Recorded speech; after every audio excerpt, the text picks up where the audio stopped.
So we were told that the UFC hired Goldman Sachs, the investment bank, to look into selling the UFC, bought in 2001 by the Fertitta brothers, Dana White, for $2 million. We've been told that they have at least 4 bidders, including the richest man in China, and that the valuation is in between $3.5 and $4 billion. Now, it's not a done deal, but they've gotten to the point of at least putting the financials out there so that these bidders can look at it and make a bid on it. And we're told that it is in advanced talks right now.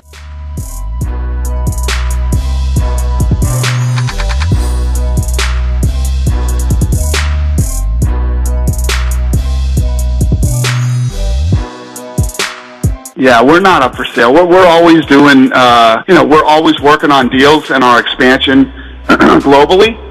And, I've been saying since this thing came out, no, we're not for sale. But let me tell you what, somebody shows up with $4 billion, we can talk.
Demetrius Mighty Mouse Johnson, the flyweight champion, is the best fighter pound for pound I've ever seen in my life. Out of all my years of watching combat sports, I don't think there's anybody that's even a close second.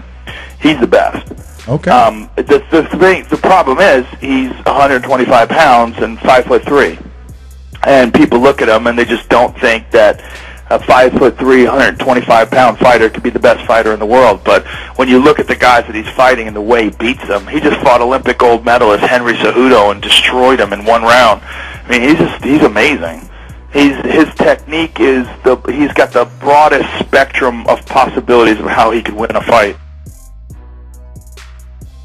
It's too bad that he's not a part of UFC 200 because it would have been amazing to see him on that card.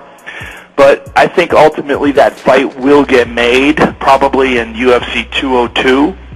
So it'll just be a couple months later that he'll wind up fighting Nate Diaz, or he'll fight somebody else. Conor's not done. It's just, look, they had a pissing contest, and Conor lost. It's really that simple. He just decided that he was going to put his foot down and tell the UFC he wasn't doing any media obligations, and the UFC said, well, that's not how it works. You have to do your media obligations. That's their position, and I understand their position. And honestly, I understand his position, too. He doesn't want to have to do media. He wants to just prepare for a big fight, and he thinks he's a big enough star that the fight's going to sell itself. The UFC disagrees, and that's where they had an impasse. It's unfortunate because I would have loved to see him at UFC 200, but it doesn't matter. UFC 200 is going to be stacked, And whatever fight card they wound up eventually doing this Conor McGregor versus Nate Diaz fight, it's going to be big too. So it doesn't matter.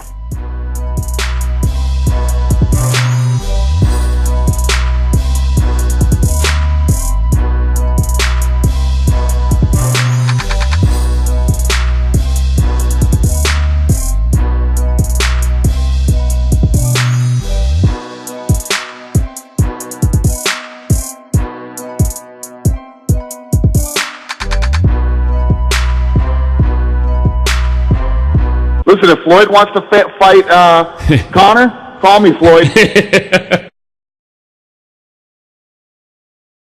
He's my training partner. If he thought I should do something, he'd tell me specifically, but he didn't really. He just trained hard. He says, go beat that motherfucker's ass, don't be a bitch, you know?